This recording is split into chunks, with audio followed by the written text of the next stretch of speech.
saw there, I think should be broadcast in all TV stations and sent to all political parties. But most importantly, I think to President Ruto. I think he should send it to him. We are here because of shared values. Because your party have had long history with Honorable Nato. So I've understood what UGM is all about. Number one, environmental conservation or environmental management. That is, in other words, all issues to do with the environment, whether it is climate change, whether it is environmental conservation and management, restoration, and the rest. That is the anchor of your party. You are the Greens of Kenya. At a personal level, that's very close to my heart. Because when I was a young man, I am the one who wrote the Environmental Management and Coordination Act, MCA. I started it off with the late Professor Okidi, God rest his soul. I think I was 20-something years old. It took us 6 years, I wrote that law. And it is one of my proudest achievements as a lawyer. I was a state counsel at the Office of Attorney General. So that is one of the reasons why we are here. Share values. You are the strongest party, I think, with the strongest presidential candidate on integrity. And I mean that when I say it. Because one of the key things as Linda Mwananchi and as Azimio that we really want to deal with in this country is the question of accountability. And tied to that is the question of efficiency. I'll just give you 3 examples when it comes to wastage, why efficiency is important. You talked about the 1.5 billion trees being planted. Who is auditing them? Who knows they are 1.5 billion? Who is supplying them? Because if there was efficiency and accountability, the seedlings should have been provided by youth clubs, environmental clubs, across the entire country. We would have employed probably 500,000 youth on that project. But very few people, somewhere politically connected, have the contract to supply the 1.5 billion seedlings, and there's no mechanism to account that they have been supplied. You know the Talanta Stadium? The original design of Talanta Stadium was 18 billion. It was then revised when some things were added by University of Nairobi to 32 billion. The contract that was, and which is being implemented, is 42 billion. $345 million. More expensive stadium. That's what you are seeing there. You know of SHA. The actual scientists told us if you wanted a universal healthcare insurance scheme, the capitalization required was 75 billion. What happened? When they brought SHA, the information management software alone is 104 billion shillings. You can imagine the rip-off. The software powering Safaricom, M-Pesa and everything, Fuliza, did not even cost 2 billion. But you're being told for SHA is 104 billion. Now there must be accountability. And you are a party that is strong on accountability. And we want to work with you going forward on this accountability question. Why am I saying this? We must have unity of purpose. We must copy the South African model. If you look at the way the South African political parties organize themselves to fight for their independence, they agreed everybody will keep their identity and everybody will push the agenda. But there will be a team of rivals forming a government of unity for purposes of dealing with the big questions that were necessary to be resolved at that particular time, removing apartheid. So we have come here with a hand of friendship, as Azimio, as Linda Mwananchi, with an embrace of brotherhood, so that we can find a formula to work together with you to bring the change that this country so desperately needs. To the young people, this party has very energized young people.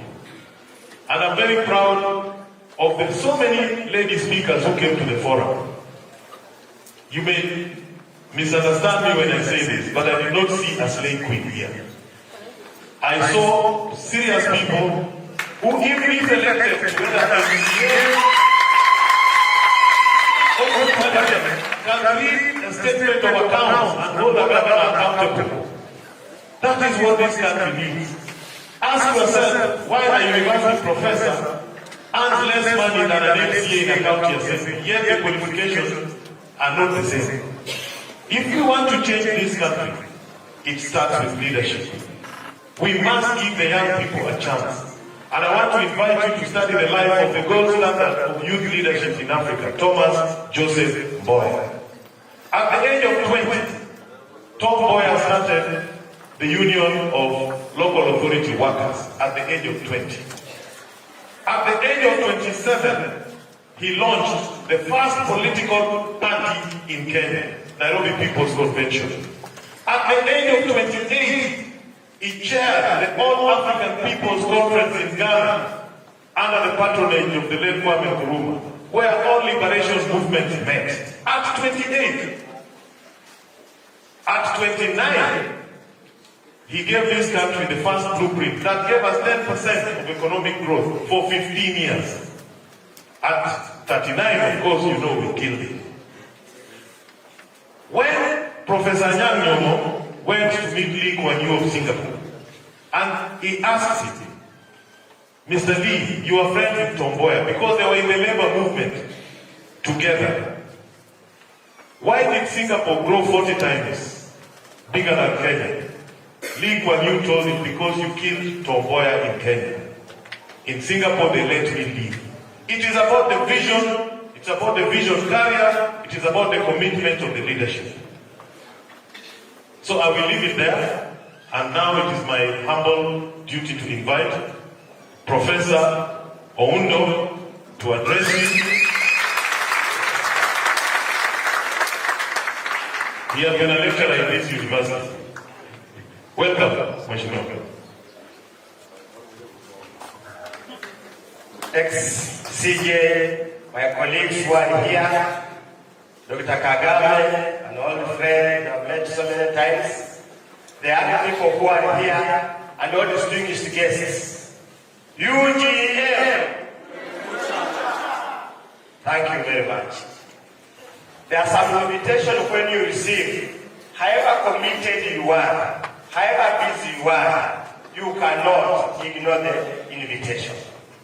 When I received the invitation bearing the message from XCJ, I said I had a busy morning, have so many committees to attend to this morning, but I will come and honor a great man who is seated here.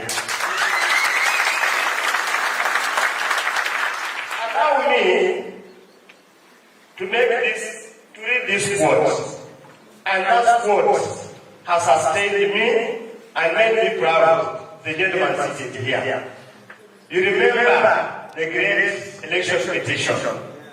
The greatness of a nation lies in its fidelity to its constitution and the strict adherence to the rule of law, and above all, the fear of God.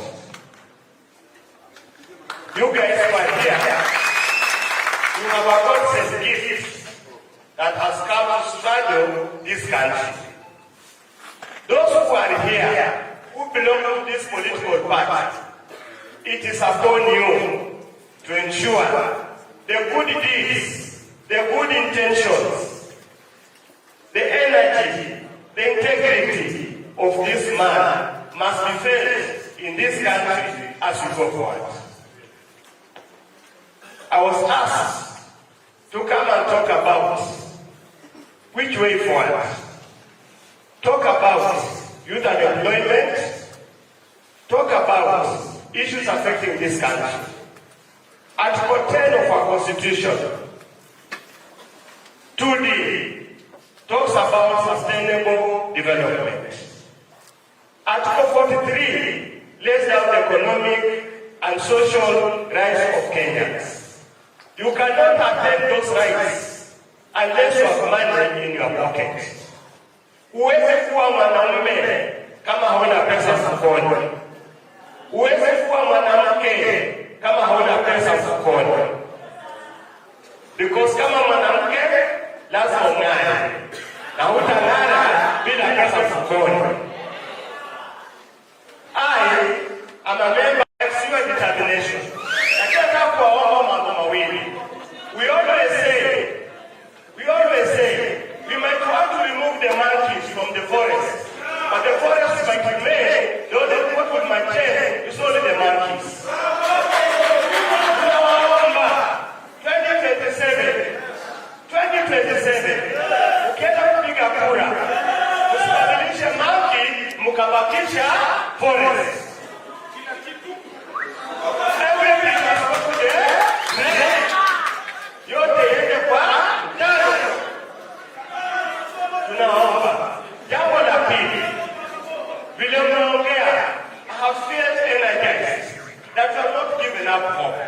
Hamjapoteza tamaa. Tuna imani nchi yetu ya Kenya inaweza badilika.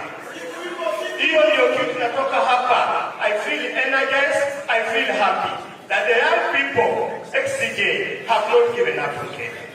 They still believe this Kenya can turn around and become a better place to be than it has been.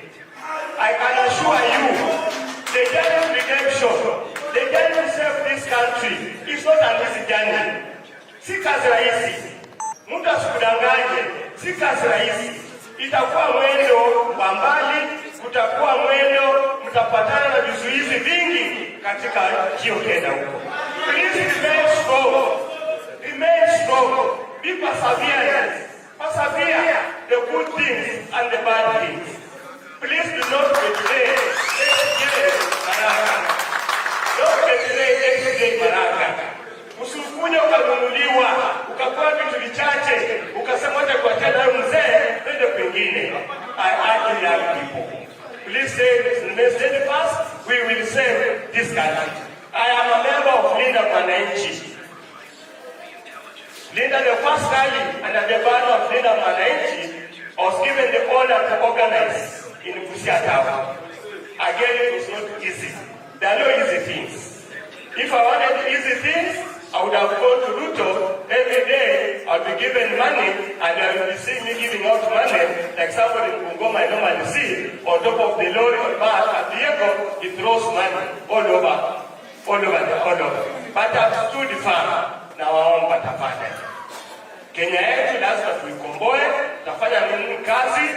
As I conclude, and as my colleagues Kaloro Mone has said, all of us have one common agenda. The common agenda is to get Kasongo to go home. That's the only agenda. That's the biggest agenda we have. The rest we can sort ourselves out. The biggest agenda is to get Kasongo to go home. And for us to get agenda to go, for Kasongo to go home, we need unity of purpose. Tukifika kata kuongea, tuongee pamoja. Zitakuja na Sifuna, XJ Maraga yuko hapa, tunakaa kwa meza, tunasema tufanye na mtangani, asante sana. XJ, I ask for your permission. I'm a committee supposed in Parliament. During this time, I want also to be responsible, as you always have been. Asante sana. I wish you well. Keep us invited whenever you want us. I'll be there. Asante sana.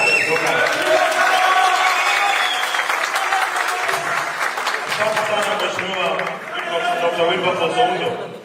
As Linda Mwananchi, I just need to give you a scorecard of the bills we are pushing in Parliament.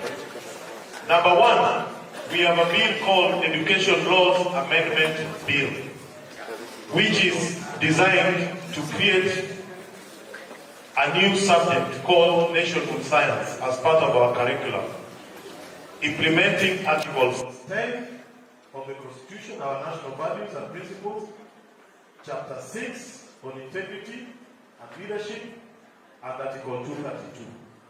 Because we think the software is missing in terms of creating a country. The life of our Constitution is Article 10. We must bring it out.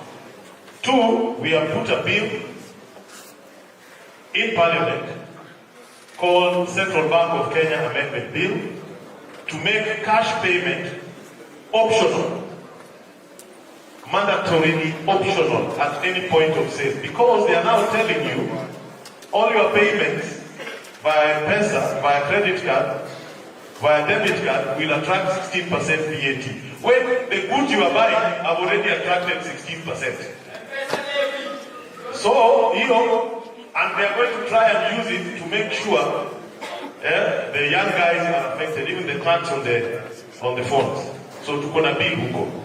We have another bill called Public Finance Management Amendment Bill, which is supposed to reorganize the budget-making process so that the budget has a summative statement of all the proposed projects that is on the expenditure side per constituency. Per constituency. Because the MPs now don't even know what is budgeted for their constituencies. You are given a booklet like this, you have to be very keen. We now want them to report, if it is 200 billion for roads, we want to see how much is going to Ijara, how much is going to Super South, how much is going to...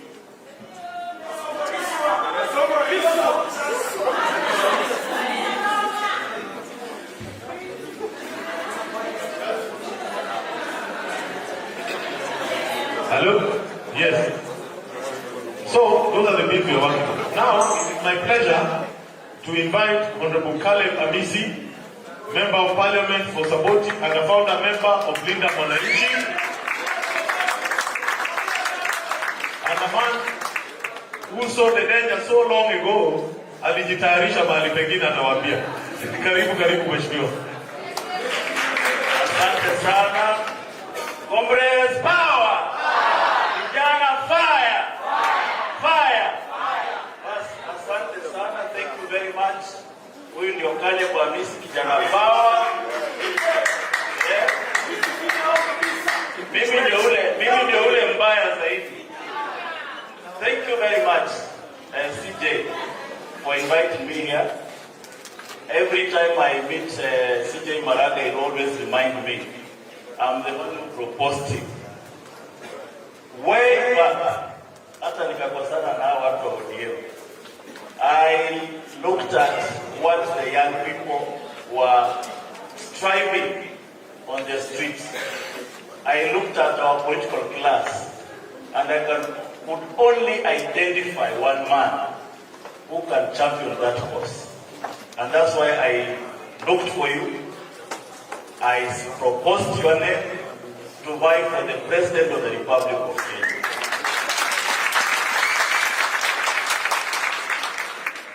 Standing here is a man who will always tell you I'm the only member elected who has never met one William Ruto.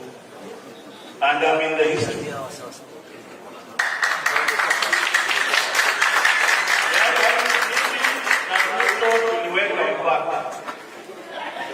There is no meeting politics. As Jana Leo, it started a long time ago during the Guru handshake with Raila Odinga. Thank you. And I told Baba, this is not the way we are going to work. I looked at Baba in the face and I told you, Baba, this route you will walk alone. This is a man who has always believed that Kenya is at a time of change. If you look at the history of this country, every time a generation has woken up. At independence, we had a generation that fought for independence. It was led by Jomo Kenyatta, Bildad Kakia, Achemo Nefo, and all those people who have fought, they are in prison, some dying. We are now an independent country because of those gentlemen. If they did not fight for independence, we will still be under the colonial leadership. Paul Kakia did the man. They are written in the history of this country. Then we had the second liberation. CJ Maraga. We had the second liberation. It was during my party. We want to take this country out of the yoke of one-party system. This generation was led by Jaramogi Oginga Odinga. They were led by Charles Rubia. They were led by Kenneth Matiba. They were in prison. Some are still carrying the scars up to now. Some are still even in prison. They achieved their goals of their generation. We are now a multi-party democracy, including the United Movement. Without their fight, we would not have this party. It is because of what they stood for. They fought for multi-party that Chief Justice Emeritus Maraga can now come up with a new movement and register a political party. During that time, it was only one party. They won that generation. Then we have the third generation. The third liberation. Fight for the new constitution. It was led by Raila Odinga, James Orengo, Uhuru Kenyatta was there, Mwai Kibaki was there. They fought for a new constitution. We are now expressing ourselves freely. Young people can demonstrate and picket in the street. We have a freedom of media. We can gather here and take a performance. During that time, after this meeting, we'll all meet from Manchester police station. They achieved the goal of our generation. We are now a free nation guided by a constitution that Chief Justice protected with all he had. Now they achieved their call for their generation. What is the call of our generation? What is this generation fighting? This generation is fighting for economic liberation, economic emancipation, economic recovery, economic relations of the country. That is the call of our generation. It cannot be that the three generations achieve the call of our generation and you want us to fail as a generation. We cannot let others down. I have always told my people, the reason why I said that Wananchi was for such people. People like Maraga, people like Rifuna, people who have no scars, people who have no corruption. We know that movement will protect us about this business. How come we tell them again? We are a youth as a generation fighting for economic recovery. The generations that have been before us have fought for their call for duty they have achieved. It cannot be that one point the call for our generation by taking us back to where we want to come from. If you serve in the government of Moi, you have no capacity to lead the liberation in this 21st century. You are the capacity. You cannot start a movement and take us back to people who serve in Moi's government. You are a liar. We need new people. New people with new character, with new acumen, political and professional acumen to drive this country to where it needs to be. We are not going to sugarcoat.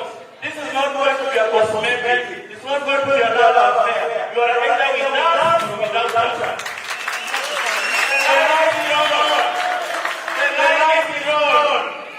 The light is on. And now take my friend Carol. Hakuna kurudi kwa tribal grouping. Msituambie hapa ati hata kama bora mtu aende unaweza jiunga na huyu wacha wabunge tunakwenda kwao. Hawa this is our call for generation. All tribal grouping must come and support people like Maraga. And if Sifuna is not going to be a presidential candidate, the only person who will allow to start deputy is Maraga. No problem. No problem. You are not wrong. The title is the same we want to take out. You are right. No,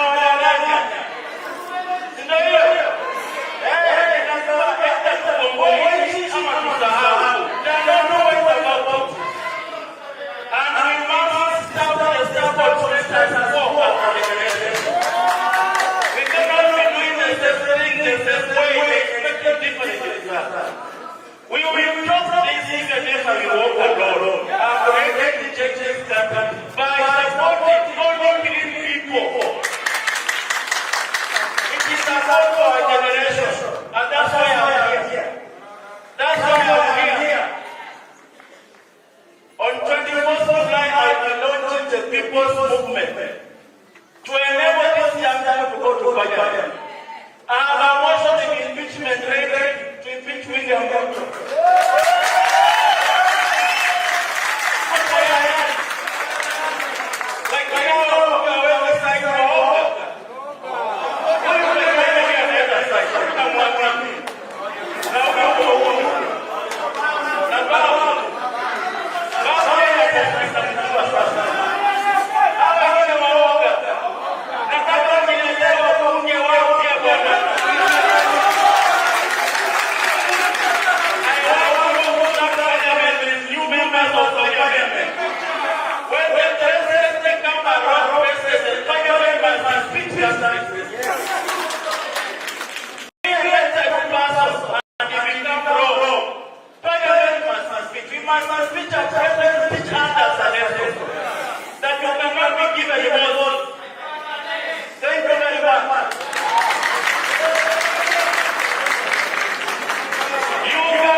What was Maraga with a destroyed Maraga?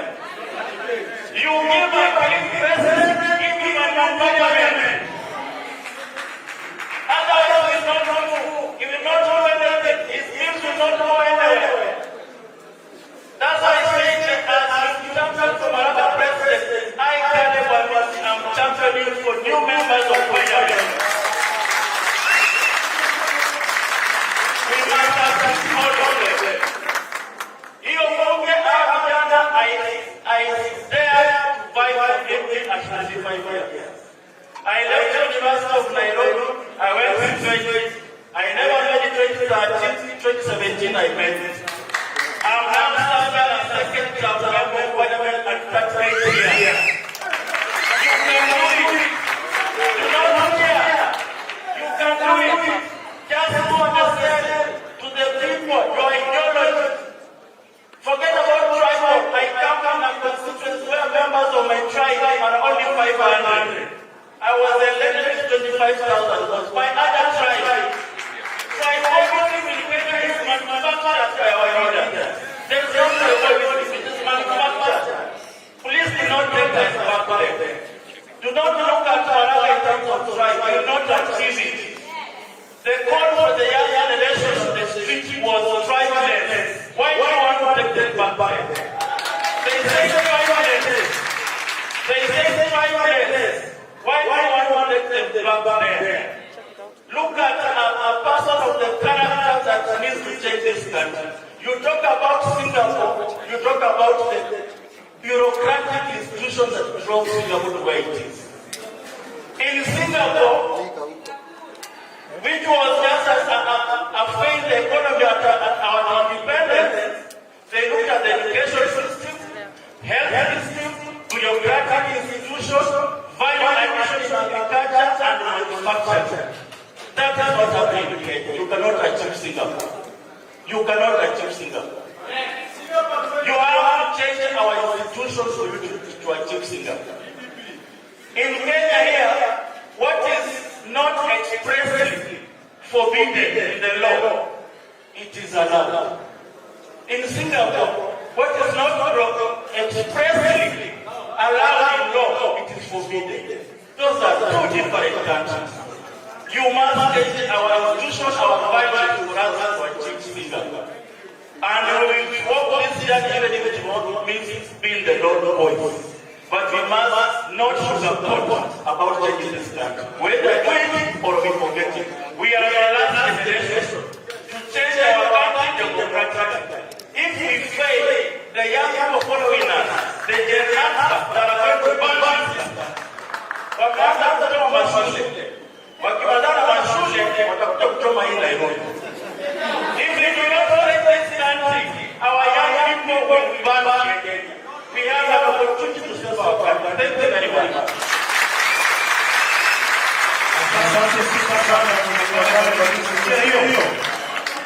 Number one, each generation, as Franz Fanon said, must discover its mission in relative obscurity, fulfill it or betray it in relative opacity. You must find your mission as a generation. Two, you all remember Emperor Aurelius.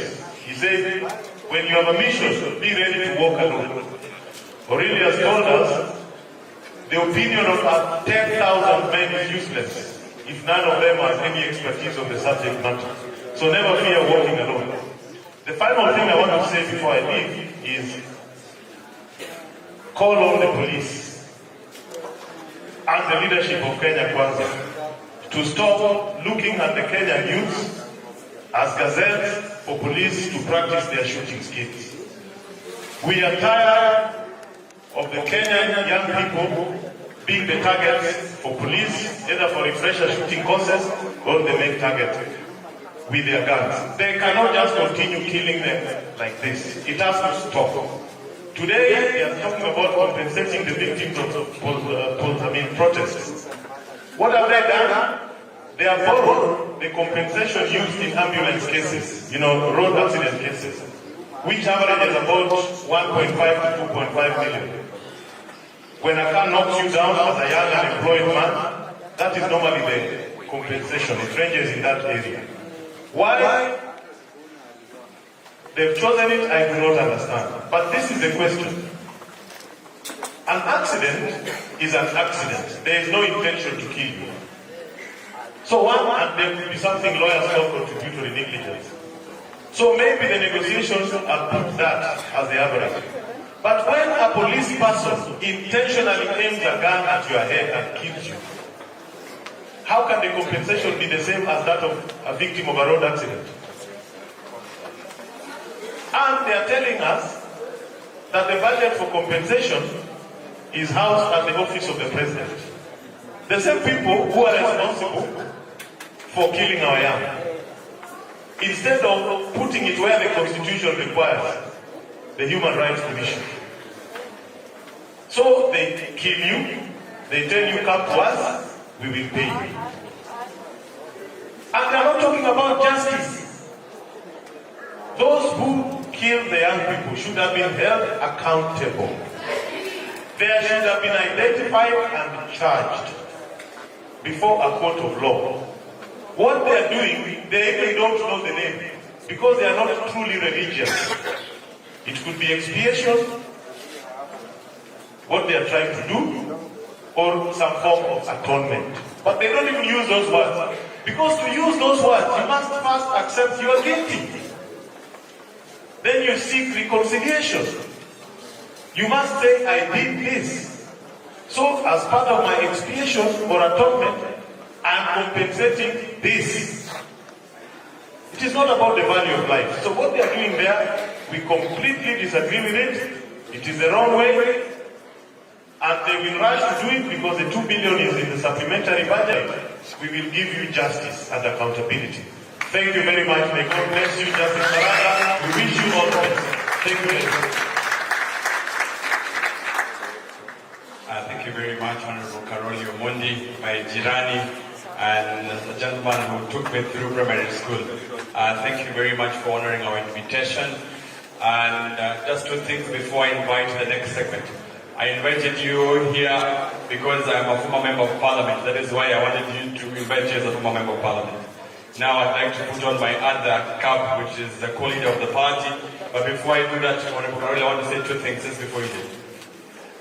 The number one, and it's a convention we've had at the party level, at the party leadership level, is that we are committed to working with like-minded leaders who are value-based, and that is the reason why, as the leadership, Honorable David Maraga did invite Leader Manainchi here, and we shall work together, It's our commitment.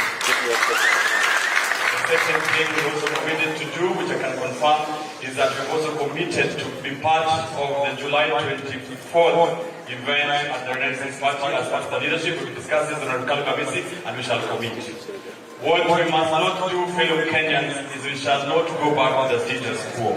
We must work as like-minded leaders to give Kenya what Calvin said is what we call a renaissance, what we call here a reset, a restoration, and a rebuild. So pass our regards to the Linda Mwananchi comrades, tell them we're together, and we will show up at the next Linda Mwananchi event when we're invited, so that we start working this journey together. Thank you very much, and pass our regards.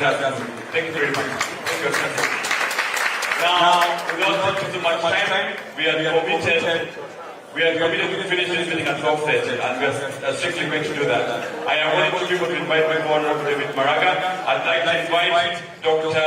Justice Juma, the party leader of Justice and Freedom Party, a young man I've known for many years, and thank you so much for honoring our invitation and for coming. Please come and spend some few minutes here before I invite Dr. Ruben Kigami. Thank you very much. Please give our chance for our party leader, Justice and Freedom Party. Thank you so much, Honorable Network Party Leader. Wananchi wote, Bwana asifiwe. Naanza hivyo ndio yule jamaa sijue kwamba yeye anadanganya watu na Bwana asifiwe peke yake. Amen. I bring you greetings from Justice and Freedom Party, and may I take this opportunity to congratulate you, GF Party, for this wonderful occasion that you have invited us to. And also, I would like to congratulate you for bringing to Kenya such a wonderful presidential candidate, Honorable David Maraga. David Maraga stands out for integrity, accountability, and the rule of law that we actually need today. And we at the Justice and Freedom Party, we seek cooperation with such like-minded agencies so that we may serve Kenya with leadership that does not sacrifice themselves, with leadership that does not please them, but pleases them. How can they deliver justice when their hand is soiled with blood? Gen Zs, I have three words here that remind me of the humanity of us coming out to exercise our duty as patriotic Kenyans, to rise against corruption, to rise against impunity, to rise against theft, to rise against tribalism, and all the ills that actually has been reversing our prosperity. In the street, they kill us, downtown audiences, inquiries, and I keep telling them that treachery begins treachery. If you kill mercilessly, you will also receive mercilessness. The things that are happening in our schools today, they are not new. Somebody planted them, and they cannot run away from them. When children are doing exactly what they were doing, they should not start pointing fingers to parents. The responsibility lies with them. And as the Justice and Freedom Party, we are coming out at a time like this with you to hold hands and work together. Just this, I would like to remind you. You know, when we are almost at the peak, the road gets twisted. The path winds up. And most of the time, that is when people give up. The call to liberate our country economically, that call is new, like never. Thank you, my brother Aziz. When you hear him talk, then we can assure that this time we are not coming out for movement and tribe, to undefined movement, but to one agenda, which is to save our country and restore dignity of Kenya and bring Kenya to the table of nations where we can participate as equal, but I know our stake. Kenyans we are second now, given opportunity. And that is the energy and that's the call. We are reaching out and we will continue to work together. Honorable Minister, we will launch together the movement. Wangapi watakuwa hapo? Tutatokea. Mpaka kujifunza. Mpaka kujifunza. Hakuna mtu anakuona. Mbarikiwe sana na mbarikiwe. Thank you very much, Comrade Juma. Colleagues, I have just the last two speakers, and I have been told that the DJ wants to warm our legs. DJ, give us a number.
First, to apologize to anyone else who wanted to speak and is not able to speak. I know there are many aspirants who came here to speak, we're not able to make them speak. We apologize. Now, let's relax. Maybe you do the microphone, but I do have to much better than party to put on it down. Please. I will also give you the microphone and you will also discover it's very difficult to speak. I will give you the microphone. So relax. Let me speak mine. I will also give you your time to speak yours. On the points now, please allow me to invite a long-term comrade, a friend I've known for a long time, presidential candidate several times, a man who gives me all the inspiration, and the one and the people, Dr. Ruben Kigame. Please give a round of applause for the podium.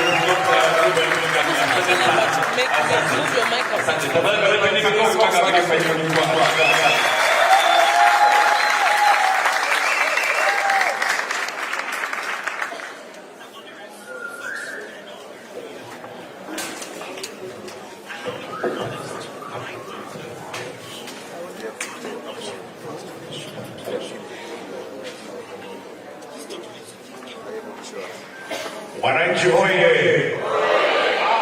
Wananchi hoye! UGM! Atikume! UGM!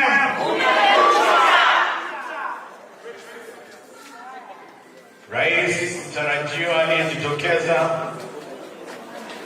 former Chief Justice wetu Emeritus Maraga, na uongozi wa UGM na wananchi waliofika hapa, hamjambo tena.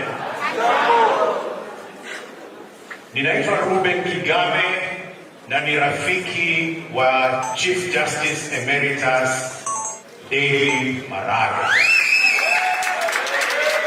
Ni rafiki yangu wa karibu na pia ni mentor kwa mambo ya kulinda sheria.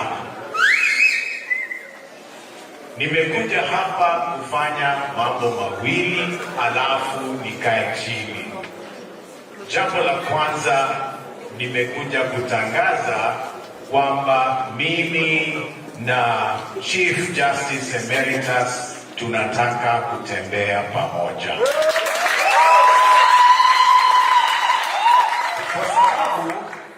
Kwa sababu mioyo yetu na maadili yetu yanafanana.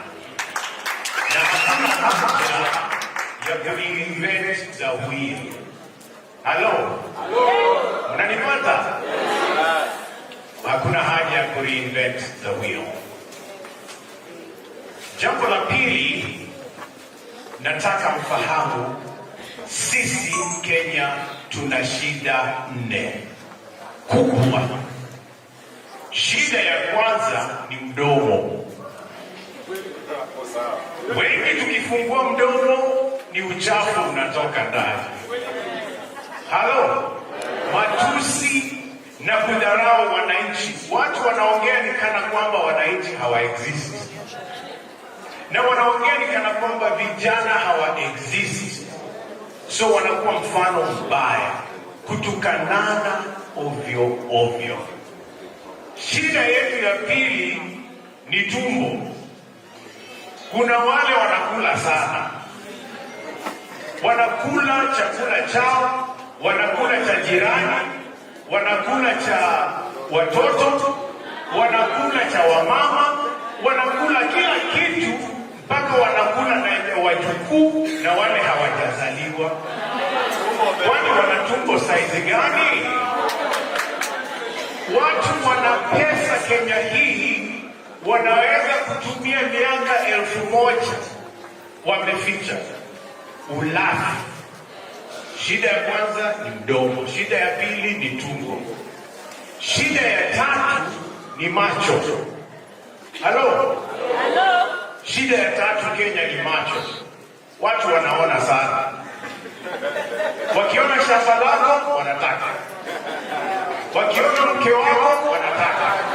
Wakiona girlfriend wanataka. Wakiona boyfriend wanataka. Wakiona sasa wanataka. Shida ya macho. Maybe wakati umefika wa kujaribu mtu hatumii macho kuona watu. Halo? Nilisema hivyo 2022 wakanifungia, Chebukati alinifungia. Lakini si mlipata yule anaona? Anawasaidia sana, si ndio? Amewasaidia sana, si ndio? Tumeingiza wale wanaona. Tuwe kama kule Indonesia waliingiza Abdulrahman Wahid, alikuwa ni kipofu. Tuwe kama Kenya waliingiza mtu kwa wheelchair anaitwa Emilio Kibaki. Time imefika ya kutoa shida ya macho. Shida ya 4 ni kitu kinaitwa conscience. Roho. Tunaongozwa na watu hawana roho, wana roho kama za wanyama. Mtu anaweza kuona kijana wake akiitisha accountability alafu anampiga risasi. Huyo si mtu, huyo ni mnyama. Come on, huyo ni nani? Mtu akienda kuchukua kijana South Nyanza alete Nairobi, anaitwa Albert Ojwang, alafu amuue, alafu adanganye amejiua. Huyo ni mnyama. Hello? Nataka tuchanuke na tuamke.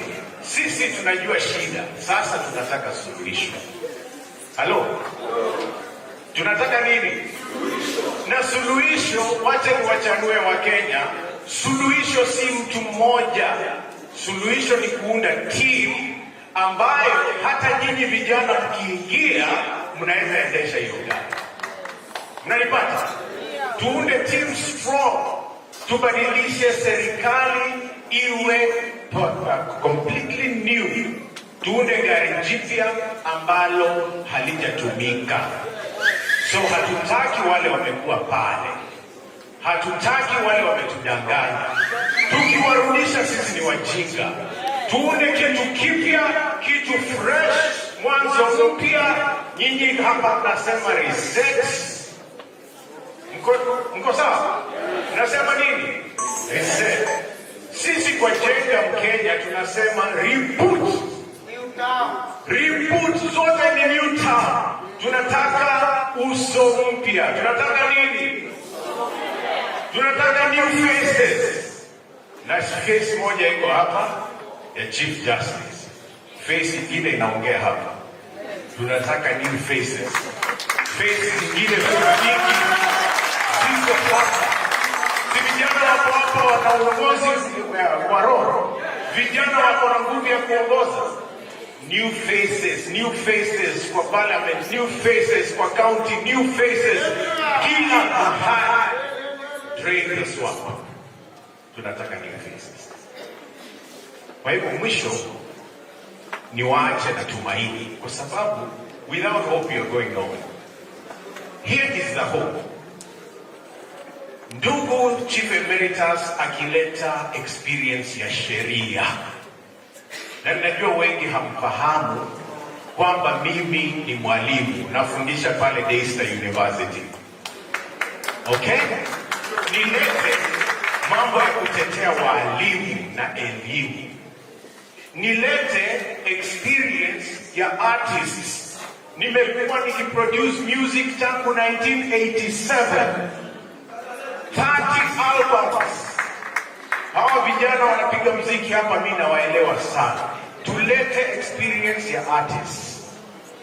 Nilete experience ya social justice. Na nilete experience, sikiliza hii, nilete experience ya voters na wale wanaoishi na ulemavu. Wote tuwalete kwa meza moja. Tutakosa kuingia Ikulu. Tuchukue sheria, elimu, usanii, disability, inclusion yote, UGM ilete hivi vitu vyote, linda mwananchi, walete wale fresh faces. Tutakosa kuingia? Hatutakosa. Naomba tuungane leo na tuanze mwanzo mpya. Tuanze utu, tulete haki na tulete maadili kwa serikali. Tutoe uchafu nchini Kenya. Mimi nimemaliza, isipokuwa kuna kitu nisipofanya nafikiri mtanyongwa. Mtanipa dakika moja niipe? Mtanipa dakika moja? Ni sawa? Sasa mimi nikiimba huwa wananiambia Kigabe, wewe imba tu ile umeahidi ewe Bwana. Wananiambia imba, tunaomba uwepo wako uende nasi. Wananiambia tuimbe, mshukuruni Bwana hakuwa mwema. Ana uwepo. Kabla kufanya ombi, wacha niimbe ile wamenikataza kuimba. Halo? Kuna nyimbo nikiimba hata hutachezewa. Gani hiyo? Niimbe hiyo. Ndio tunataka. Wacha niende kwa keyboard. Ala.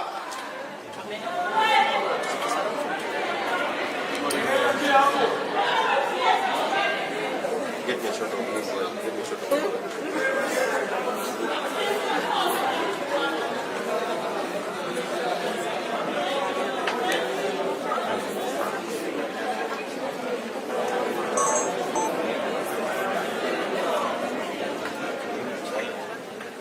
So nataka ikiwezekana msikize yale anasema kwa wimbo, ndio isiwe ati aliimba kitu kizuri. Sikilizeni maneno.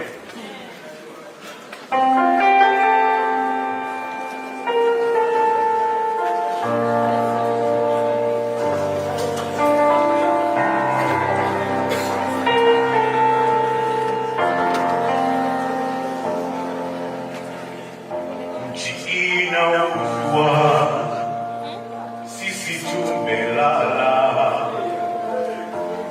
Kenya wanachezwa Maraga na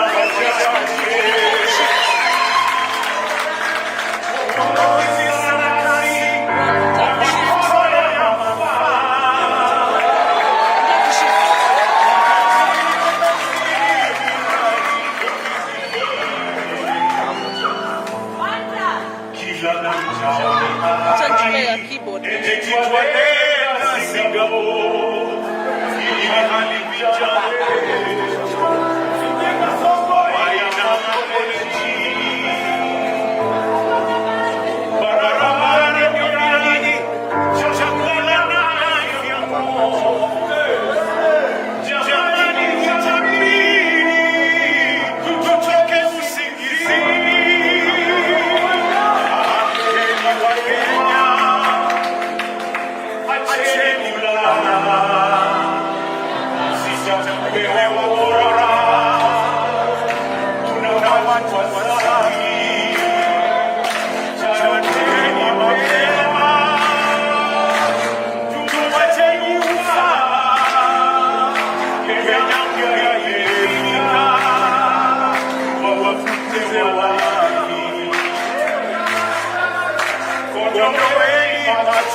We are about to finish, but I'd like to do two things.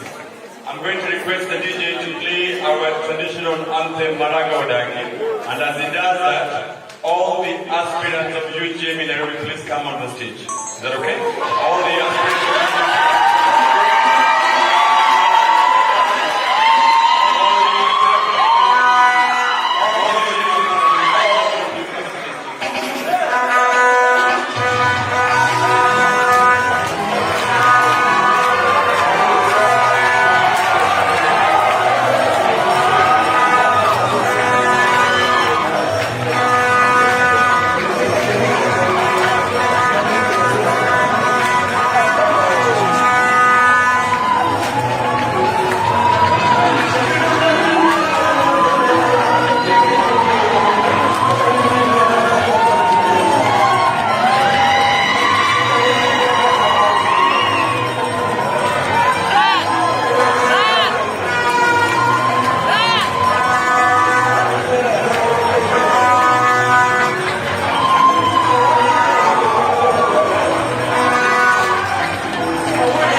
What I'd like to do is I would like to give this particular microphone to Daniel Maraga, who is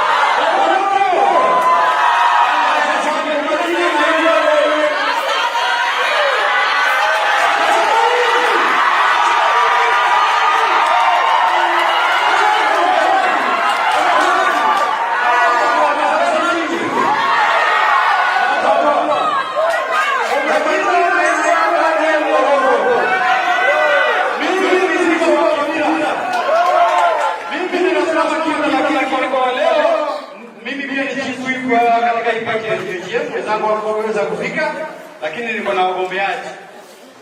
Haraka haraka, jina na mahali unagombea kiti. Sawa sawa? Kuna story mingi, jina na mahali unagombea kiti. Tunaanza wapi? UTF! UTF!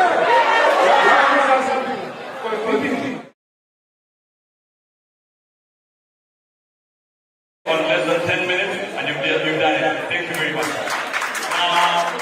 Colleagues, we are moving to the last segment. I'd like to request for 10 seconds. Is that okay? To keep me to Kidogo. A couple of years ago, as the reformist movement of this country, we were looking for persons who could deliver the Kenyan dream. And we sought many people in this country who could deliver that particular dream. There were many names on the table, but as a United Government Party, we settled on a gentleman we met whose character, whose virtues, whose values were those aspirations that we lived as a United Government Party. Our party believes in the principles of constitutionalism and rule of law. Ya kwamba katiba lazima itekelezwe. When the Kenyan people passed the social contract in 2010, they gave unto themselves, we the people of Kenya, and the preamble of the constitution, they said, we the Kenyan people are the sovereign. We are the ones in charge of this particular country. That particular constitution espouses very many things that if at all it was implemented to the letter, you do not need a political party manifesto. It is for those reasons that the United Government Party we chose that the manifesto that we're going to implement is Ukatiba. We looked around, and the gentleman who we thought would deliver on the aspirations of the Kenyan Constitution is none other than His Excellency David Maraga. This particular afternoon, colleagues, ladies and gentlemen, I'd like to thank all of you for honoring our invitation. All of you come from here. We do not take it for granted. As a political party, we are honestly honored, we are honestly humbled, and we really like to promise you that whatever the President, David Maraga, will say on this particular podium, we members of the United Government Political Party, we will hold him accountable, first of all, internally, before the people of Kenya can hold him internally. We promise you that the things he's going to speak this afternoon are not just words on paper. It's those constitutional aspirations that are in Katiba 2010, and we will hold him accountable for those things. I don't want to take so much time. I know, as he's about to come on the podium, the Honorable Martha Karua, the party leader, People's Liberation Party.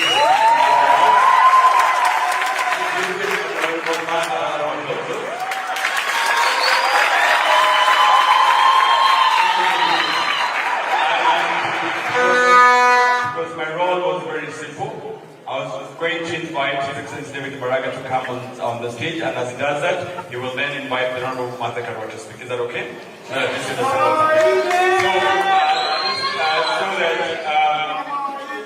Thank you very much. And as Honorable David Maraga comes on stage, ladies and gentlemen,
Before I make my remarks, kabla sijazungumza,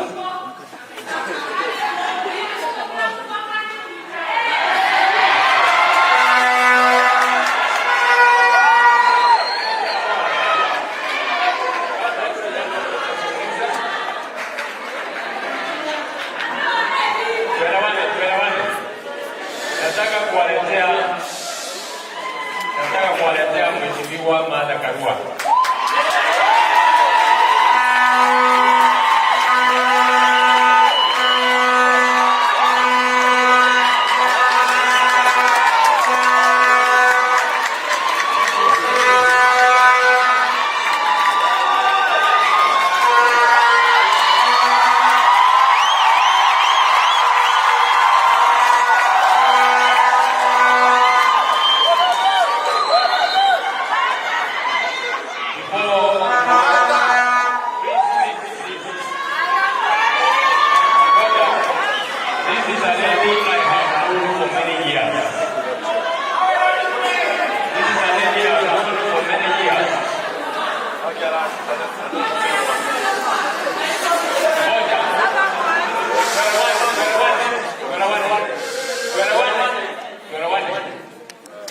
Huyu ni mama nimejua kwa miaka mingi sana. When she was a magistrate in Nakuru, I don't know Mheshimiwa if you will remember. I appeared before her. I had a case and there was a senior provincial administration officer who was uncomfortable with the questions I was asking him. Some of them he refused to answer. I turned to the magistrate, and you know what the Maraga said? Answer all the questions you are asked until I tell you not to answer. And at the end of that day, we went on, and of course I won my case. Maraga is a lady I've known, a woman of great woman of integrity. And I'm happy Mheshimiwa you had time to come and grace our occasion. Please make your remarks. Excellency David Maraga, Presidential Candidate of UGM, dignitaries assembled here including members of Parliament, na wananchi wenye nchi, because you are the most honorable. Amjambo. Vile radhi nimekuja nimechelewa, lakini afadhali kuchelewa kuliko.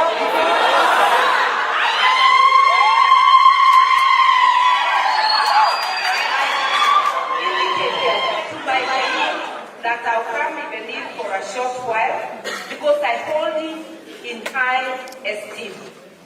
His values, my values, the values of my brother Ruben Kigame here, and a few other leaders align. So when he calls me, it is my duty to come and support what he is doing. I have no fear that there is any word that will come out of his mouth which will ashame me. So I'm here confident. I know he's aiming for the presidency. Similarly, I am aiming, and many others.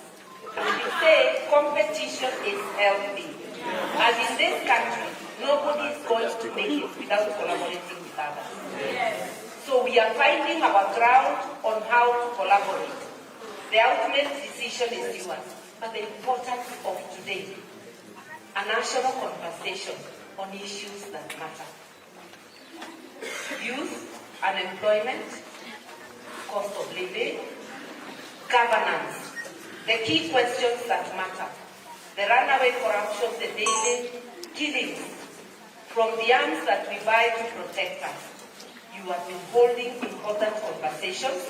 I'll be told of the things that were said. I will not delay my colleague here.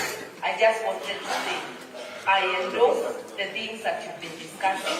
I want to congratulate you, my brother, for convening this meeting. We have to keep convening. These conversations are very, very necessary. Especially our security. As I came in, I remember that I went out of my office running, I didn't even get people to come with. I just gave up the driver. I said, oh my God, error of police. But I said I'll handle it. But I did find schools have found good people in this presence.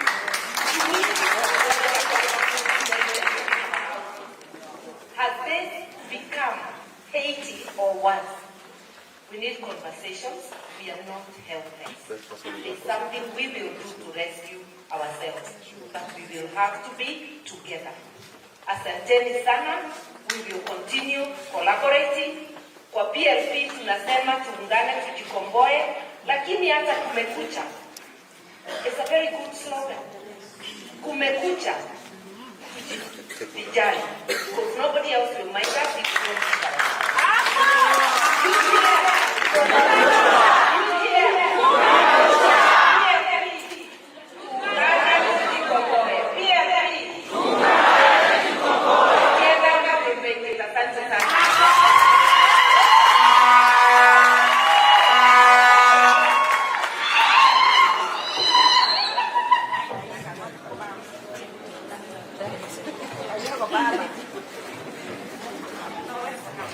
Asanteni sana wazee. Kwanza kabisa nataka kwanza na washukuru nyinyi wote. Nataka kuanzia nyinyi wananchi na supporters wetu ambao mmekuwa hapa tangu asubuhi. Nafurahi sana kuwaona mmekuja hapa na nimewasikiza. Nyinyi ndio mnisesta stage kusema yale mambo ambao mnataka sisi wote tuungane na tuzungumzie. You give us an overview of the state of our nation. Thank you, my brother from the civil society.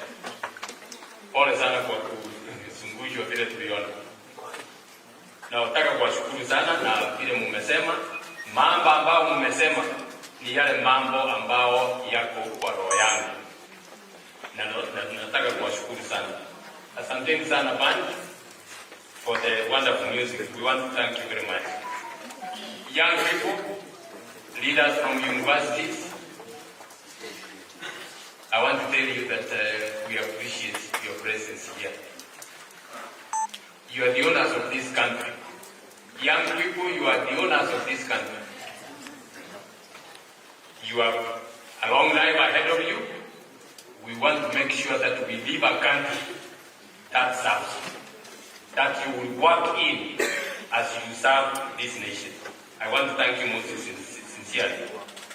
Then let me come to the honorable members who have given us wonderful honor to come here and speak.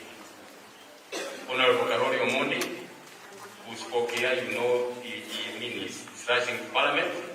They are organizing. Honorable Professor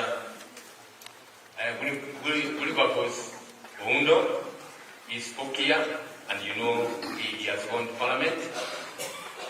Honorable Caleb Amisi.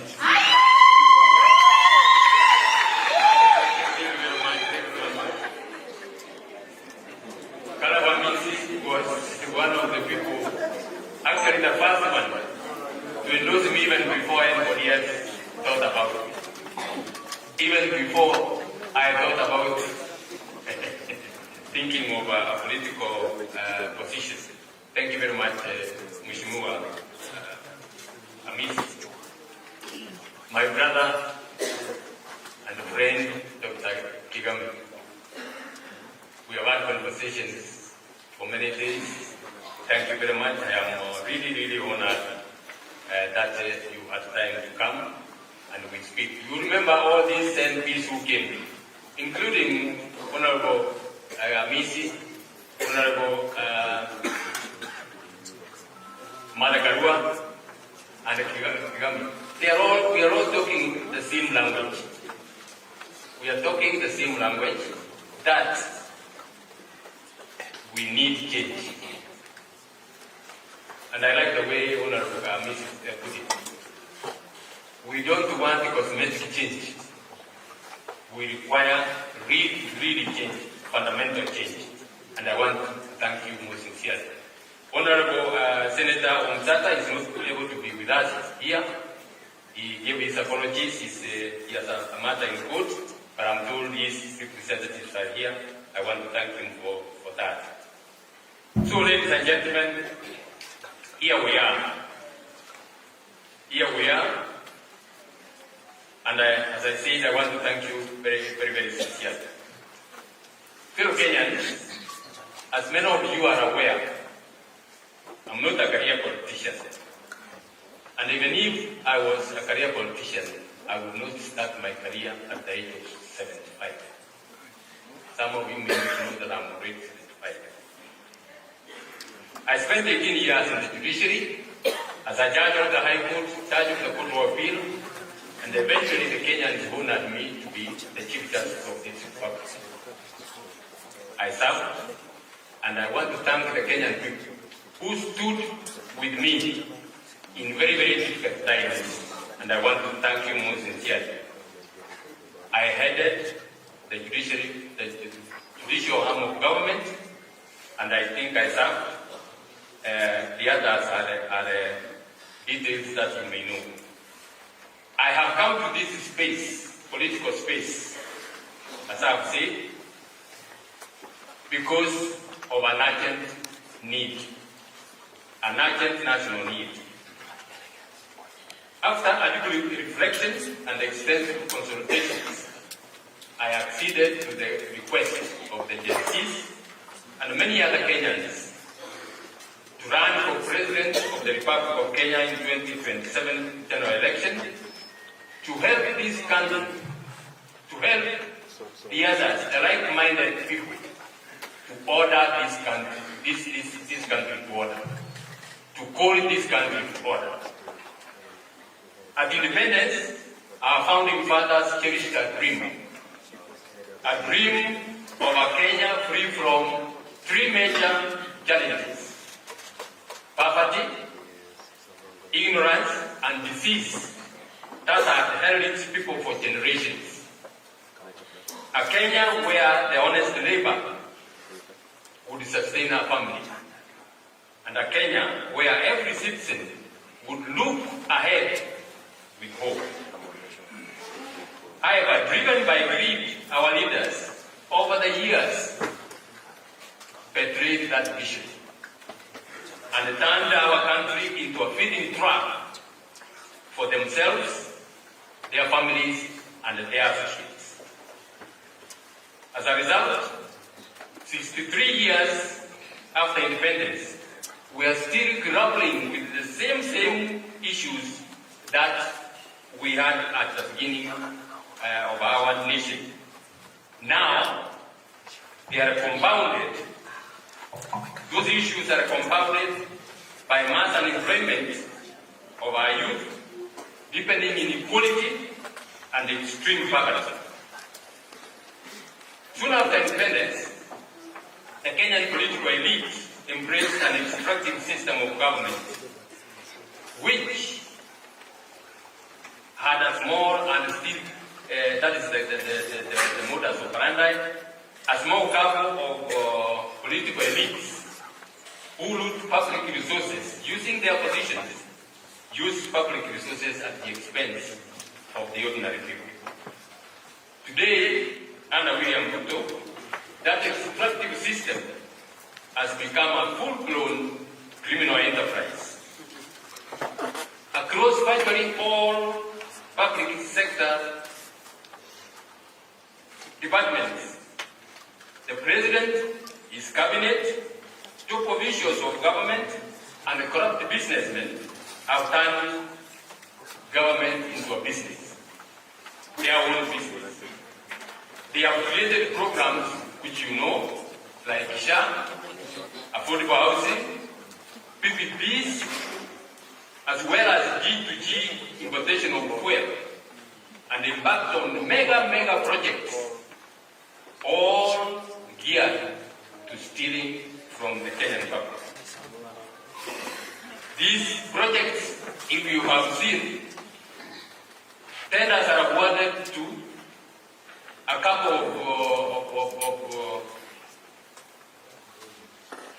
people who are connected with the president, and that you know what that means.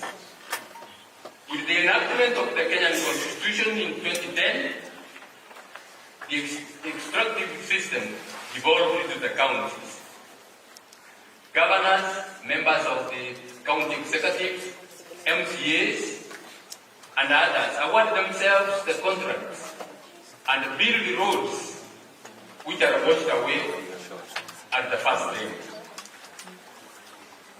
Rather than performing their oversight roles, many senators and members of parliament are exalting governors and the county officials whose hands are caught in the teeth. As a result, the country is losing billions to corruption, as this is regularly confirmed by the Auditor General reports. The Kenyan Association of Manufacturers estimates that we lose a whopping 3 billion shillings every day. Every single day, and nothing happens to the culprits. The level of looting was there, of course, from the previous governments, but it reached the highest, or it started coming very, very high in the year 2013. It astronomically rose from the year 2013. One of the methods the political elites have used to steal from the public is borrowing. At the end of his administration, the late President Kibaki left public debt at 1.77 trillion shillings. That was at July when he left.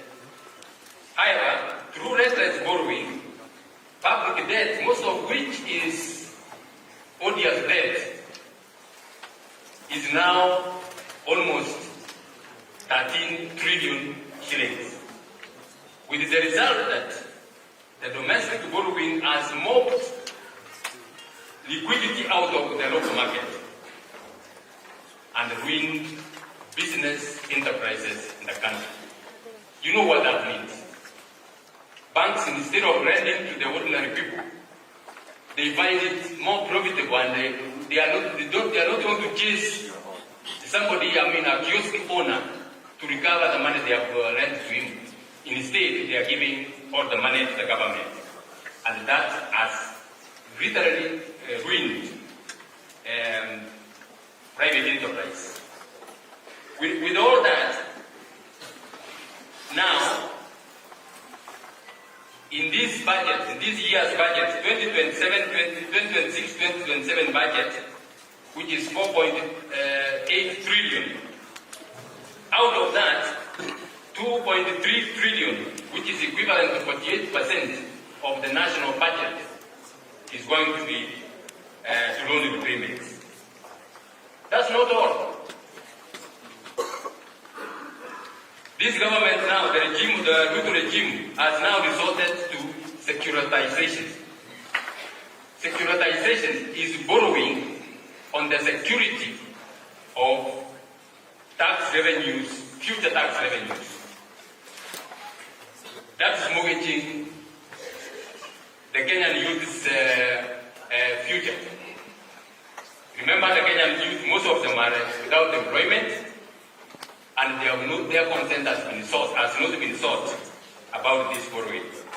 That is also contrary to the principles of public finance, including intergenerational equity, that are there in Article 201 of our Constitution.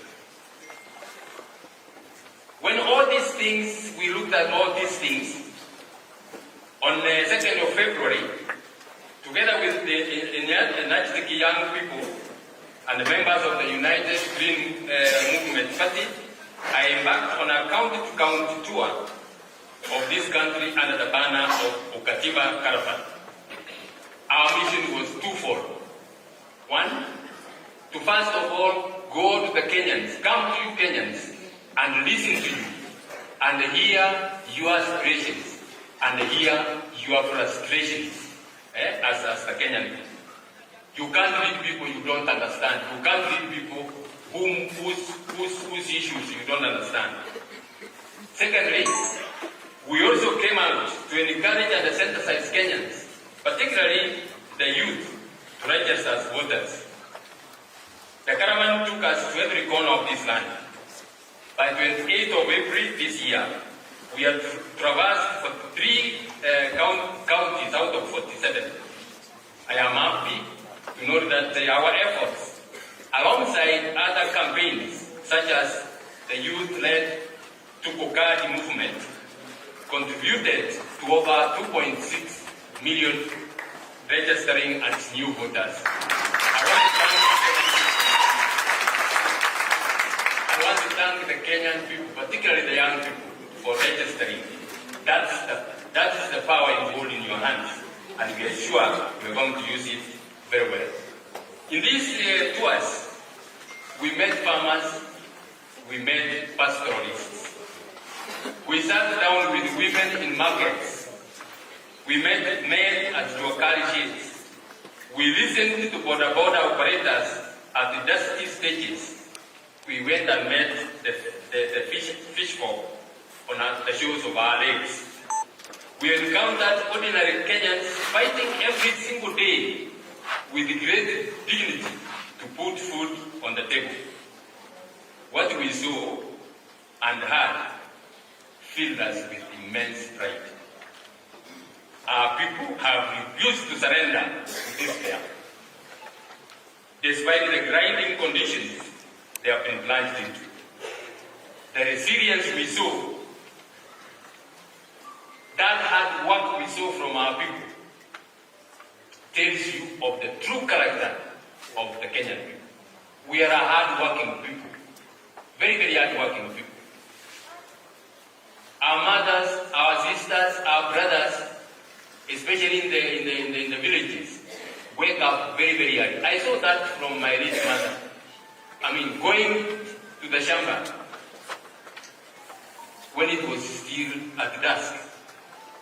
And that's what the Kenyans are doing even now. But we also had stories that should trouble every Kenyan of conscience. From major cities to the smallest markets that we visited, Kenyans told us about 5 painful realities with remarkable consistency.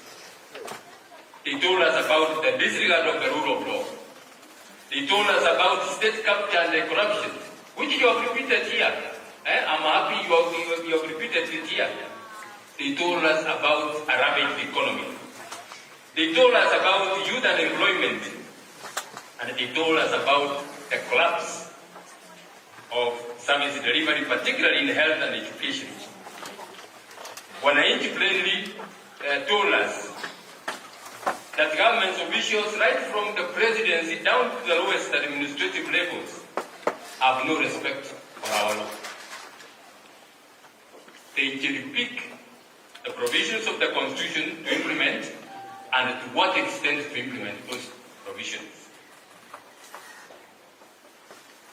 They recall with grief the killing and maiming of our young people during the Gen Z protest of June and July 2024, and told us what that confirmed of the present government. They told us that the political class had little regard for human life. They told us that the political class do not respect good orders. They just ignore them with impunity. They told us that government documents, these days they don't know which one to trust.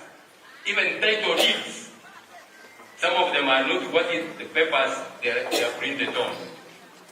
They told us that public services, especially health and education, as I've said, have broken down completely. Throughout the counties we visited, wananchi were quite clear in their minds. In fact, from everywhere, there is not one station we went to where wananchi did not raise issues. They said, corruption has reduced them to beggars in their own country. The extractive system has stripped millions of Kenyans of their dignity and their humanity, to the extent that one Mzee Ombui Orandi, a man nearly 100 years old, was trampled upon and killed when he was scrambling for 200 shillings that was being given by a local MP in Kisii, just shortly before President Ruto went to that area. You know, that's how this government works. You go to the area, pour money, and people come. Before he goes, he has his agent who give money. And we have seen that those who come from Nyamira and Kisii, you have seen people lining up and being given money. This Mzee was trampled upon and died. 200 shillings was the value of that elder man. That tells you the depth to which we are fallen. At one of the stops we visited, a visibly angry young man stood up, and when he was given a microphone and asked what he would like the Maraga government to do for Kenyans, he uttered two words. Funga Ruto. And they sat down. Wananchi told us that businesses are closed because there is no money in circulation. The escalation of fuel prices has confused quite a number of our people. They cannot understand how fuel can be cheaper in Uganda and yet it is being transported through Kenya. In Busia, the border operators told us that they are not buying fuel in Kenya anymore. They just go with jerrycans through Banya routes and buy fuel from Uganda where it is cheaper. In Marisabit, we met quite a number of border operators. Two of them told us they have taken fuel, petrol in the morning for their operations as they normally do. At that time it was about 3 p.m. They told us they had not earned anything and they didn't know how they were going to pay for the fuel they had taken in the morning. In Kiraini, the center in Maraga, a young man came and told us openly, in the presence of uniformed policemen. There were uniformed policemen performing their duties. In their presence, and in fact, that young man was even looking at them. He said, I am tired of the life of stealing. I want an opportunity to earn an honest living. And he said, look, I have earned here. I can work. All I need is an opportunity to earn an honest living. In literally all the towns we went and shopping centers, many youths were disappointed. Some even angry with us that we had no handouts to give. That's where Kenya has been driven to. As we all know, Kenya's youth constitutes approximately 75% of the Kenyan population. Every year, 1.2 of them graduate from universities and higher institutions of learning, and they enter a labor market that cannot absorb them. Fellow Kenyans, our country is squandering a huge demographic dividend. If employed and properly deployed, Kenya's youth will transform our economic and social landscape. But you know what we are doing with them? You know what we are doing with our youth? We have normalized violence, political violence, and you have seen what has happened. Our youths are being turned into political goons. Need I bother you about where that will take us?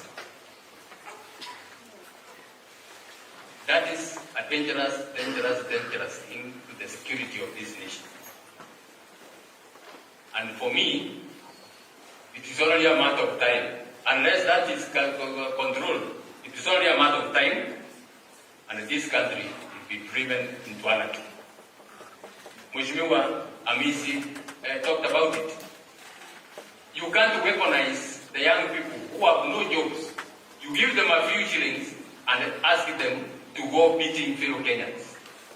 A government that has been put in place, a government which has police, which has security officers.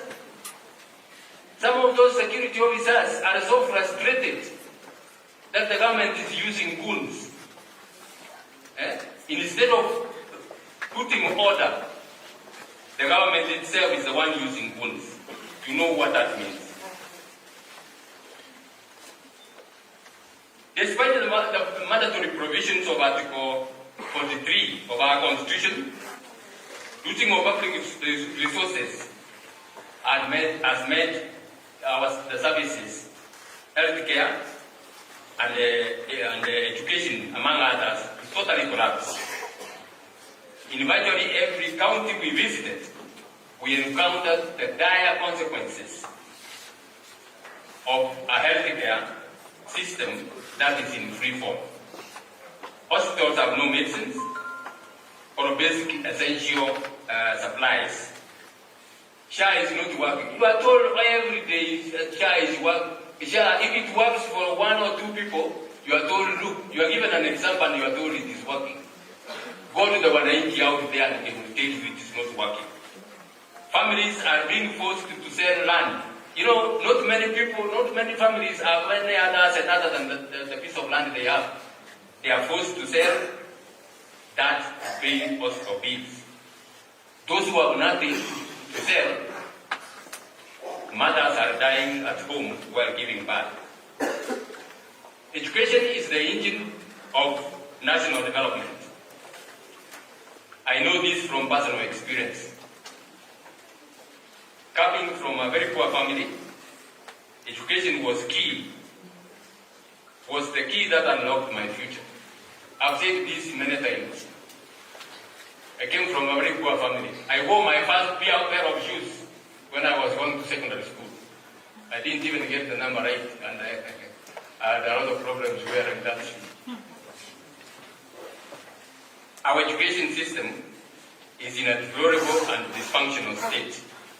Not because we lack funds, but because a greater portion of the education budget is being stolen, and you have seen the hasty and reckless implementation of the CBC, now called CPE, where we have great challenges.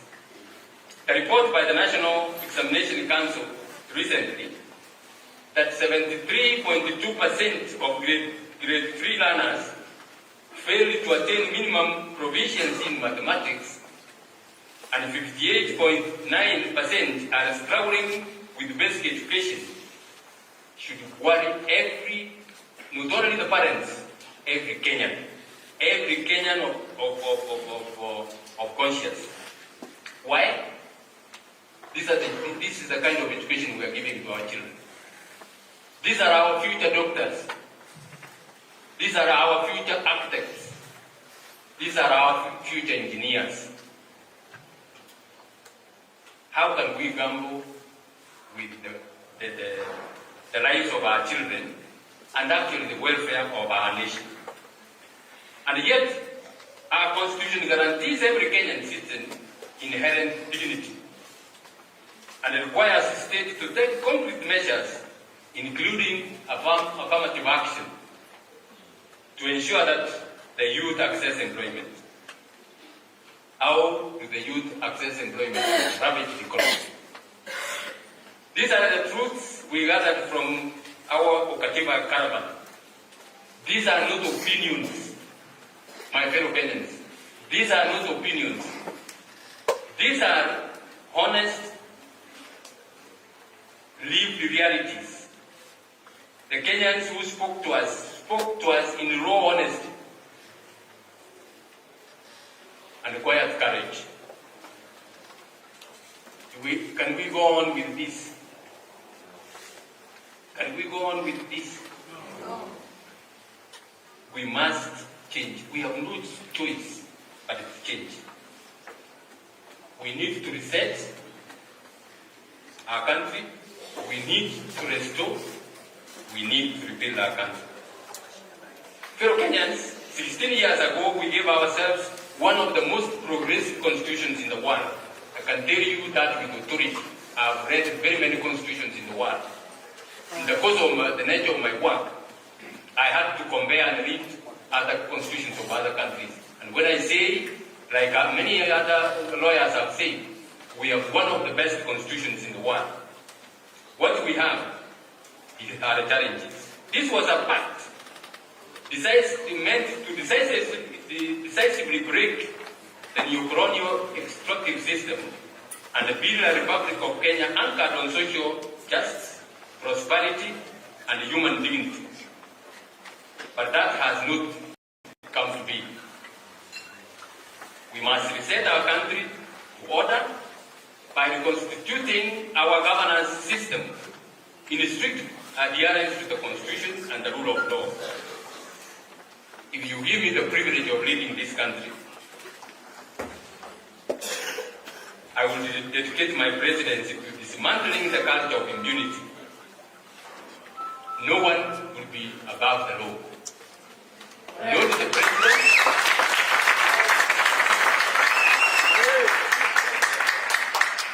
Thank you very much. Not the president, not the pauper. I have said this many times. If I'm head of this country and there is a court order against me or against my government, I will appeal. I will appeal, go to the Court of Appeal, go to the Supreme Court. If I reach the end, I will raise my hands. I will raise my hands and tell everybody who serves under me to obey that court order. Because that's the land, the law of the land.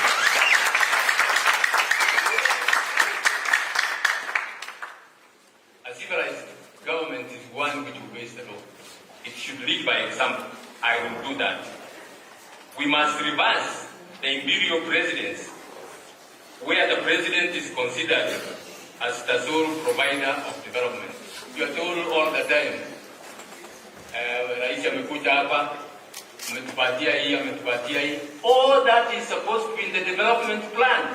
What about the areas where it has not been to? What about the areas where you just have sycophants? You can't run a country, you wait for the president to come and say, let me build for your school here. We must be an orderly government. My administration will not treat the Constitution as a suggestion. The Constitution will be our absolute command. We will implement it fully. Professionalize the public service through meritocracy and restore the independence of institutions, which we were including Parliament. Parliament is not independent anymore. Parliament is not serving the people, it's serving one person. You wait. See, the finance bill is there. Many people have protested against it. You wait, you are going to see it being passed. And you know what they have done? They bring scandals. Okay? The tender of the JKA establishment, bring in, funny characters, so that our minds are concentrated on what? On those scandals, and we forget about the finance bill. I will end fraudulent schemes, fraudulent procurement schemes. and fellow Kenyans, trust me, I will end that. I just need 5 years. Give me 5 years.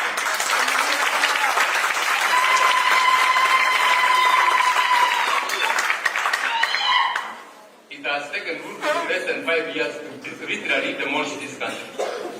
I need 5 years. Pull this country to order. Get Kenyans of goodwill. Give them positions they have to earn, and they will not be managed from State House. They will work. I will give them the freedom to work, but I will demand results. I will demand accountability. And I have very many Kenyans. We have very many Kenyans, professionals, who are ready to work for their country. We are going, even you. We will give you an opposition when you being qualified for that, so that we will have a country. Our leadership has become rogue and uncaring. Under my leadership, we shall restore humanity and the dignity to the Kenyan people. Extrajudicial killings will be a matter of the past. Unlawful detentions, we will not entertain. There will be no sacred cows. All suspects, criminal suspects, will be arrested and prosecuted in accordance with our constitution. Ladies and gentlemen, Kenya is not an island.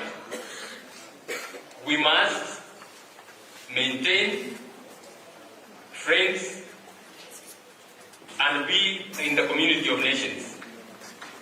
But we must guard our sovereignty and our hard-won independence from erosion by vestiges of colonialism. We shall engage the world in the spirit of Pan-Africanism, respecting international treaties and norms that foster regional integration and international cooperation, human rights, and good governance. Our battered image as a repressive state and a client of foreign interests must change. You saw even what was on KTN. Foreigners, and worse still, criminals have been given our passports.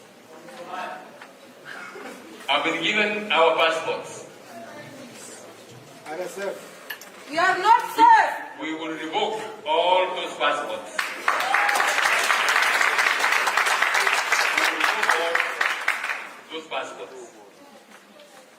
Our sisters and brothers in the diaspora, who make immense contributions to this country's economy and social fabric, will be accorded full rights as equal citizens of our motherland.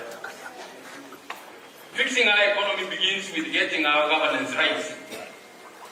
From agriculture to tourism, from mining to manufacturing, we must leverage on modern technology and professional expertise to address what ails our economic foundations.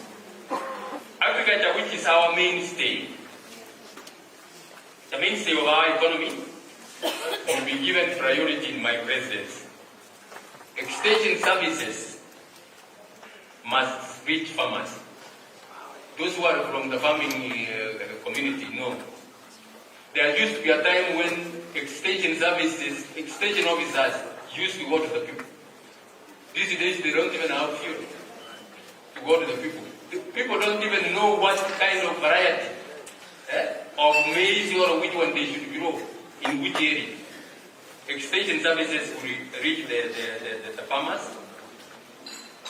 Farm inputs will be affordable, and where appropriate, subsidies will be given.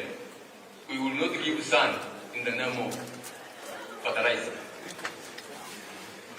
The governance failures afflicting tea and the coffee sectors must be corrected. The devastation caused to our rice farmers in Mwea. And we were there, my colleagues, those who were with me, we were there and we heard what our brothers and sisters in Mwea told us. They grow one of the best varieties of rice in the world. But the rice is in stores, they can't sell it because some cartels have been allowed to import rice and flooded the market. Western Kenya sugar farming will be given priority and we will deal with the issues that are there. Fellow Kenyans, it is public knowledge that a number of companies have closed operations in Kenya and relocated some to our neighboring countries. The business executives who spoke to us during the Okativa Caravan were unequivocal. This government has made Kenya impossible for competitive business. Factory owners told us that there will be no meaningful manufacturing that can be done in Kenya without drastically reducing the cost of fuel. That will be a priority in my government. One fuel operator showed us 10 licenses that one needs to have before you can operate a small business. 10 to operate a Mina petrol station. Others told us that they regularly pay protection money to police and the provincial administration officials. Is that a business environment? Is that a business environment where investors can come to? For me, that's a hostage situation. We have to change that if this country has to move forward. No country can advance without innovation and manufacturing. My government will leverage on artificial intelligence to expand opportunities for our youth who are already digital natives. I will stop or drastically reduce borrowing, especially domestic borrowing, as I told you, which has mopped up liquidity from the local market, and look very, very keenly and seriously into business licensing, taxation, and energy supply to spur manufacturing, including development of cottage industries, to incentivize small and medium enterprises. We will protect our minerals and other resources and secure the future of our children. We cannot have a country where 125 billionaires own what 43 million Kenyans put together own. You can't have a country like that, where 15 million youths are unemployed and cannot even afford airtime, while public officials with no known sources of income flaunt obscene wealth before the very people they have robbed it from. We must end that. Throughout our Katibu Caravan, Kenyans demanded leadership with integrity. This is a lifelong value I embrace. Because the president is a trustee of public resources. I don't know if you know. The president is a trustee. Mwekaji. He is a steward of public resources. I believe I am well placed to end the cartels and the corruption networks in government and recover stolen resources. I have never been associated with any corruption scandal. I am ready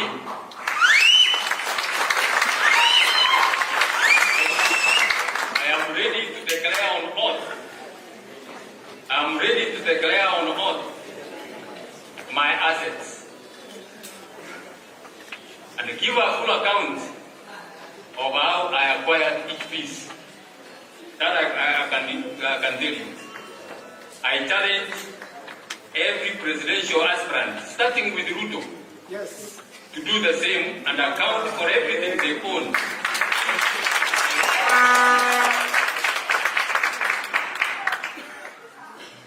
President Ruto has told us he was a chicken seller. Let him come and show us how he sold that chicken and what he has got.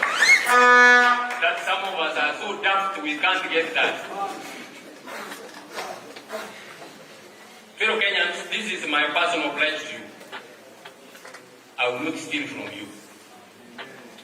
I will not allow my family to steal from you or my friends. Those I will appoint to serve with me, I will not allow them to steal from you.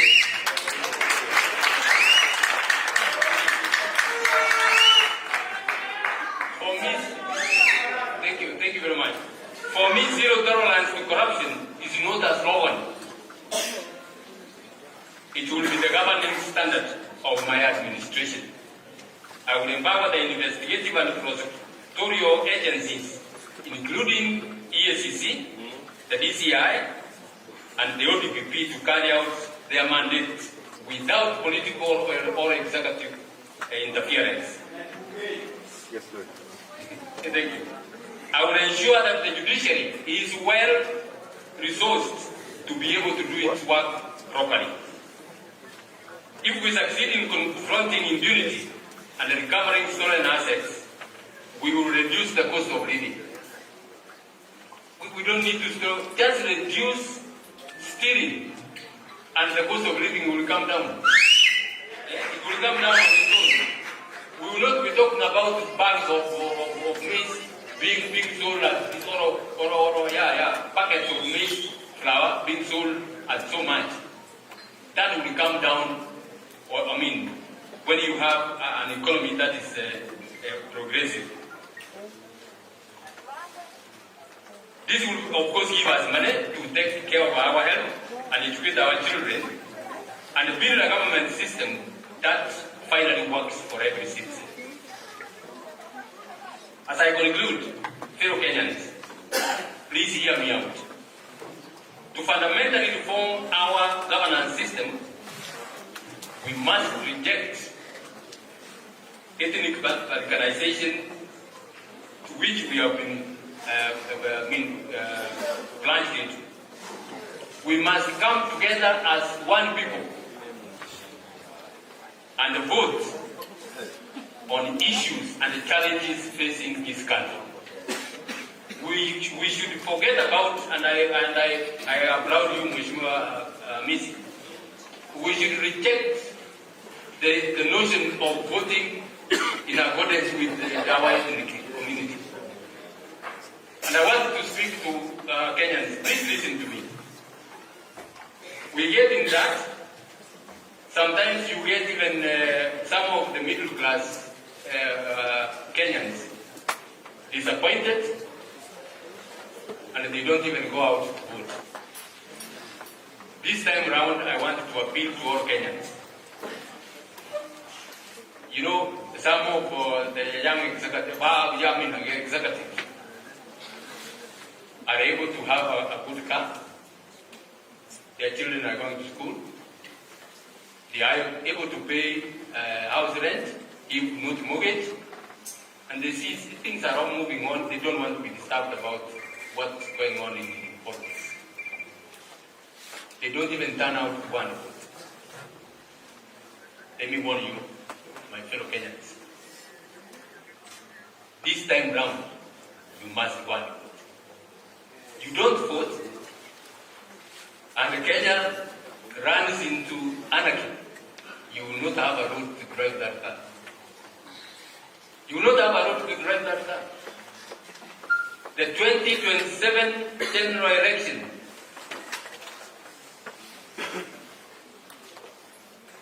is a defining moment in the history of our country. It is a defining moment in the history of our country. We must come together and vote the Ruto regime out. The next government must not be a mere game of musical chairs. Same monkeys in a different forest, taking their turn to eat. I believe in opposition unity. This opposition unity must be built on a convergence of values, not appetites.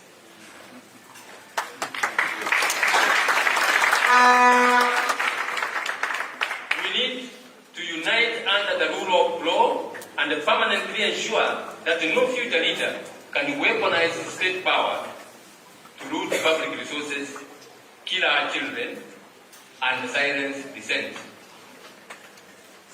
These days, wakiona wewe umeenda bahari fulani, umeona mheshimiwa Gachagua anaenda kanisani, sababu hawataki kusikia yale ambayo anazungumza, wanatupa tear gas kwa kanisa, hata bila kujali ya kwamba iko wamama hapo wazee ambao walienda huko bila kujua kutakuwa na tear gas inatupwa, na iko watoto. How can anybody throw tear gas to a church congregation? That is the height of brutality. The 2027, as I said, is a defining moment in the history of our country.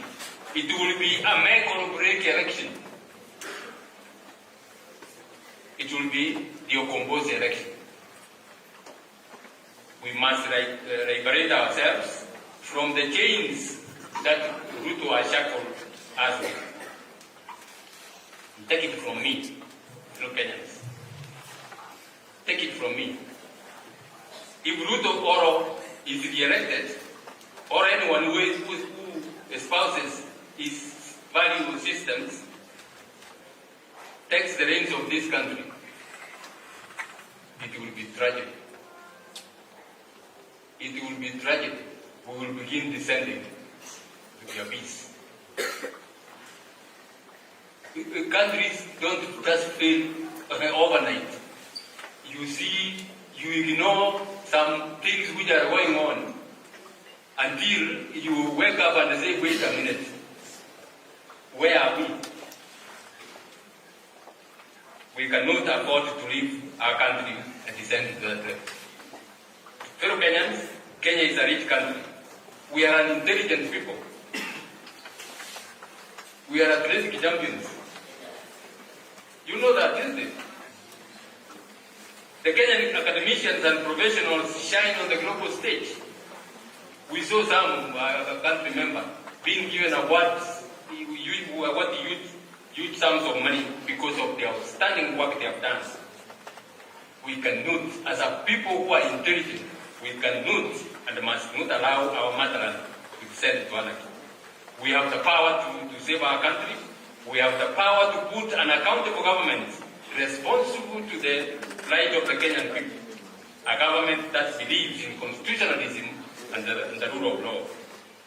It is time to stop dreaming about the Kenya we deserve and start building it. Time to start living in the Kenya of our cherished imagination and enjoy our nationhood as a free people.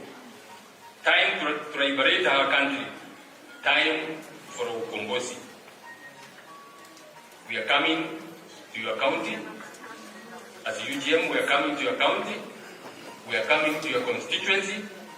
We are coming to your ward. We are coming to your village to ask your hand in working together so that we can liberate ourselves. The journey to a new Kenya begins now.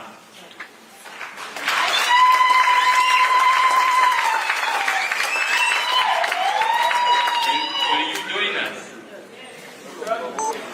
Will you join us? The dawn is here. It is time for our liberation. It is time for Okombozi. Kumekuja. God bless you. God bless you.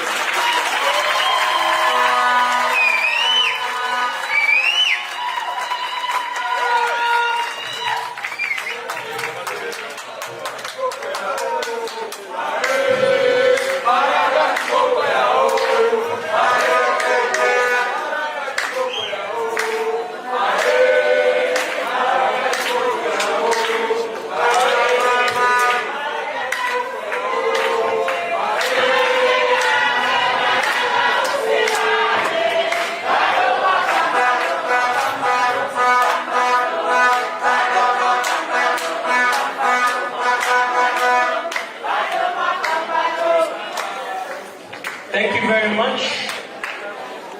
Thank you very much for being patient with us to the end.